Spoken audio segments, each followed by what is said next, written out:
وعلیکم سامعین، welcome to my channel voice of Mona. ہماری آج کی سٹوری کا نام ہے کھلا آسمان پارٹ 2۔ سماویہ کو آئے 1 ہفتہ ہو چکا تھا۔ سماویہ کی والدہ کو فالج ہو گیا تھا۔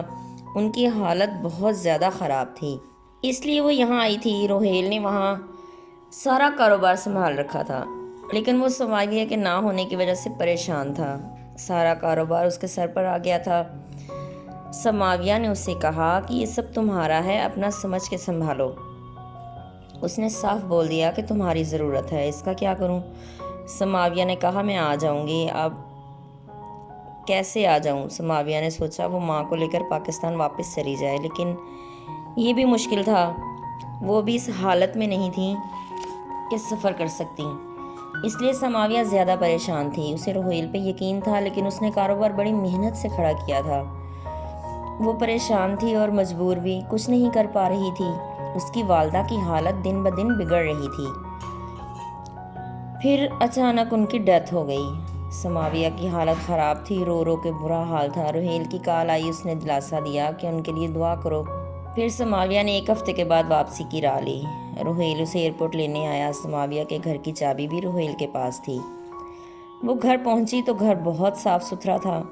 اس نے بولا تم فریش ہو جاؤ، پھر کھانا کھاتے ہیں۔ روہیل نے اس کے لیے کھانا بنایا ہوا تھا۔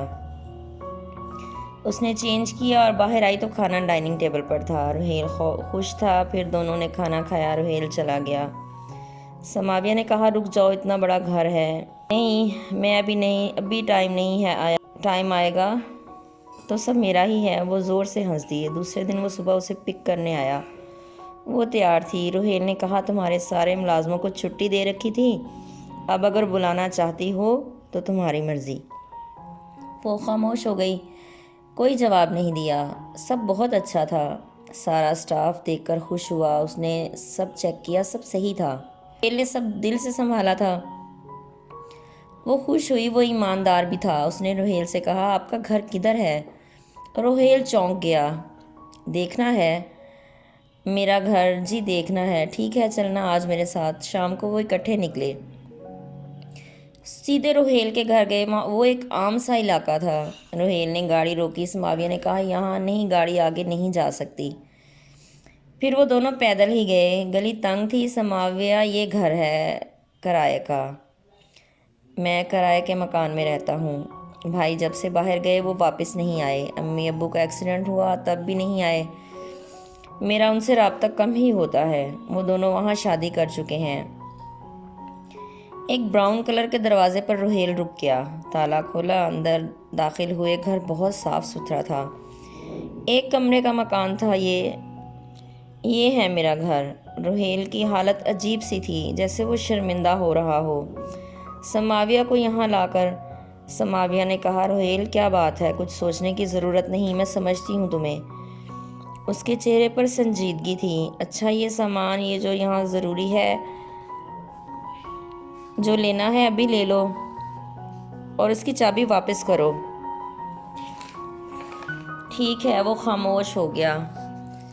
سماویہ نے پھر کہا اچھا دیکھتا ہوں، صبح ہم کورٹ میرج کر رہے ہیں، اس کے بعد کچھ اور، چلو میں تمہیں گھر چھوڑاؤں۔ وہ واپس چل دیے۔ سماویہ کو چھوڑ کر روہیل واپس آ گیا۔ وہ گہری سوچ میں تھا۔ اس نے سماویہ کو کال کی۔ سماویہ میرا سچ جان کر بھی تم مجھے اپنانا چاہتی ہو؟ ہاں، تو سچ یہی ہے کہ تم ایک اچھے انسان ہو۔ مجھے تم سے محبت ہے اور میں روپے پیسے دولت کی قائل نہیں۔ وہ سب ہے میرے پاس۔ ایک مخلص انسان کی ضرورت تھی، وہ مل گیا تمہاری صورت میں۔ وہ پرسکون ہو گیا۔ صبح دونوں نے کورٹ میرج کر لی۔ باہر نکلے تو آسمان کی طرف دیکھا، کھلا آسمان تھا اور سماویہ نے اس کا ہاتھ پکڑ رکھا تھا۔ وہ ایک ملکہ لگ رہی تھی۔ اس نے روہیل کا ہاتھ بہت مضبوطی سے پکڑ رکھا تھا۔ اس نے دوسرے دن اپنے گھر میں دعوت رکھی، سب کو بلایا اور بتا دیا۔ روہیل اس کے گھر ہی آ چکا تھا۔ وہ دونوں خوش تھے۔ سارا کاروبار دونوں مل کر چلا رہے تھے۔ روہیل کو ایک اچھا جیون ساتھی مل گیا تھا۔ جیتے رہیے، خوش رہیے۔ ملتے ہیں اگلی کہانی کے ساتھ۔